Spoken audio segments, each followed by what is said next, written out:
Hello world and welcome back to Abe Reviews. So for this video, we will be having the Baseus. So Baseus palabasa doon. Pero Baseus tawag ko. Ayan. So Baseus A3 vacuum cleaner. Ito siya. And medyo madumi na yung box. No? So ito yung specs niya. Yan. So tara, buksan natin kung ano meron dito. So, upon opening the box, you'll have the sticker and then you have yung manual niya. Ito. So, ang kanyang manual. And of course, you have the unit. No? So, mukha siyang tawag dito tumbler. Ayan. So, this is the instruction. Ay, mag-focus. Ayan. And English na lang.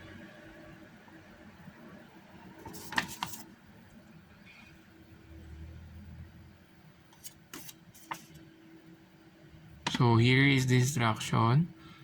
Ayan. And tara, check natin. So ang kasama niya is isang yung may brush, no? Pang vacuum. Actually, car vacuum to.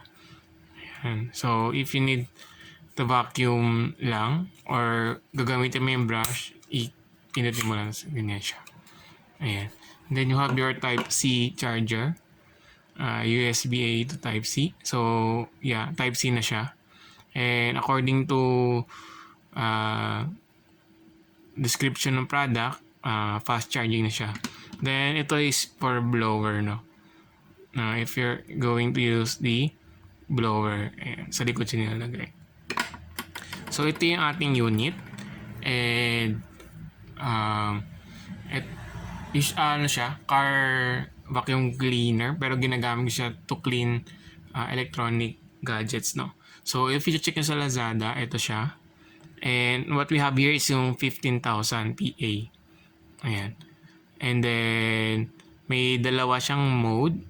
First, yung 10,000 and then 15,000 second click, no? So, yung PA is a unit for how strong yung vacuum niya. Yeah. So, if you're going to check, ito siya. So, for cars siya madalas ginagamit. Ayan. So, yan. You can buy this one. So, pag pipili kayo, so may different variation siya pati color. What I have here is black. So, meron siya iba-ibang color dyan. Pili na lang kayo. And, kung anong suction yung gusto nyo, no? So, this 15,000 PA. So, merong 4,000 lang, may 5,000 lang. Ayan. So, if you hold the power button, mag-open yung light niya. Ayan. So, if you're going to clean the car, diba? Tapos madilim. So, may ilaw siya. And then, this one is yung vacuum. Dito niya kakabit ito. Ayan. And then, off ko muna yung ilaw. Ayan. So, sa unang pindot niya dito ng on button is yung 10,000 PA. So, ganyan siya kaingay. And then, pag yung 15,000, click mo lang ulit. Ayan. So, malakas yung ano niya. Dumidilit mo. Then, sa third click, mag-off siya. So, alisin natin ito. Ayan.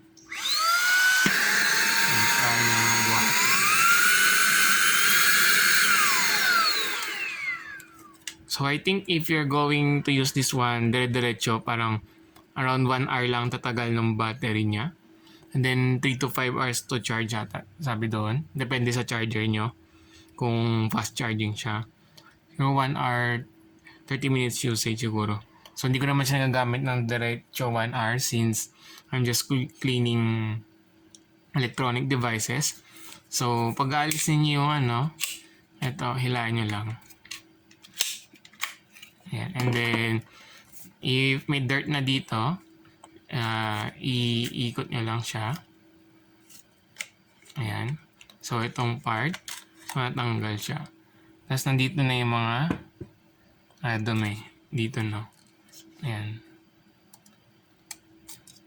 So, yan. This one. Ito yung filter niya. Then, you can, washable siya. So, you can clean the filter as needed. Ayan. So, ganyan lang siya. Tapos, kabit na lang ulit ganun. So, pag gagamitin niyo yung blower, of course, you don't need to put this filter here. Iwan nyo lang siyang ganyan. And then, circle yung ilalim niya. Andyan yung fan. Tapos, lagay nyo lang to. Then, of course, blower na siya. Ayan. So, it depends kung anong purpose nyo siya gagamitin. Ayan. So, I've been using this one madalas sa keyboard since sumisiksik yung mga sa gilid-gilid ng keyboard dust, no? So, I usually use blower o minsan yung rin, vacuum para ihigupin yung mga alikabok niya. Ayan. So, if you're planning to buy this one, I hope this video helped you. Ayan. And if you have any questions, lagay nyo lang sa comment section. And please like and subscribe for my next video. Again, thank you for watching, guys. Ayun, so hello guys, bago ko makalimutan, may kasama pala siyang ano ba tawag dito? And bag, no? If you need to keep it. Ayan. So may kasama na siyang bag. Ayan. Paglalagay sa car ninyo and for store. Para hindi siya maalikabukan. Ayan. So again, thank you for watching, guys.